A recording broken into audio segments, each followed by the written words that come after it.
बुरी चुड़ैल की कहानियां अक्सर डरावनी और रहस्यमय होती हैं, जो ग्रामीण इलाकों और लोक कथाओं में गहराई से जमी हुई है। यहाँ एक लोक कथा का उदाहरण है। कहते हैं कि एक छोटे से गांव में एक बूढ़ी औरत रहती थी, जो अकेली और बहुत गरीब थी। गांव वाले उसे शक की नजरों से देखते थे और उसे चुड़ैल कहकर पुकारते थे। उसकी झुकी हुई कमर, लाल आंखें और घनी सफेद बालों ने उसकी छवि को और भयावह बना दिया। गांव के बच्चे उसकी झोपड़ी के पास जाने से डरते थे।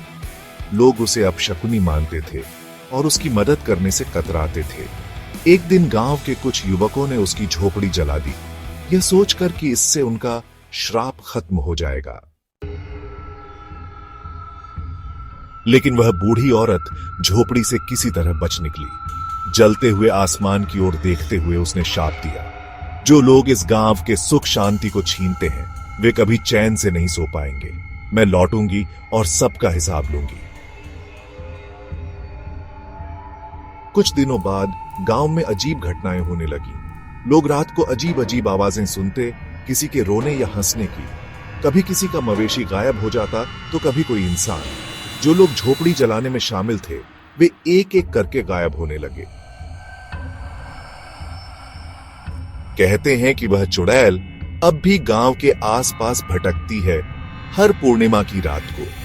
अगर कोई रात के समय जंगल की ओर जाता है, तो वह चुड़ैल उसके पीछे आकर उसकी आत्मा छीन लेती है। गांव वालों ने अब उस जगह पर एक मंदिर बना दिया है, ताकि चुड़ैल के प्रकोप से बचा जा सके। लेकिन कहते हैं कि उसकी आत्मा को अभी भी शांति नहीं मिली और वह अब भी बदला लेने के लिए भटक रही है। शिक्षा। लोक कथाएं अक्सर किसी सामाजिक बुराई, जैसे किसी निर्दोष को परेशान करने या अन्याय करने के परिणाम स्वरूप उभरती हैं। यह कहानी हमें सिखाती है कि दूसरों के प्रति दया और सहानुभूति रखना चाहिए,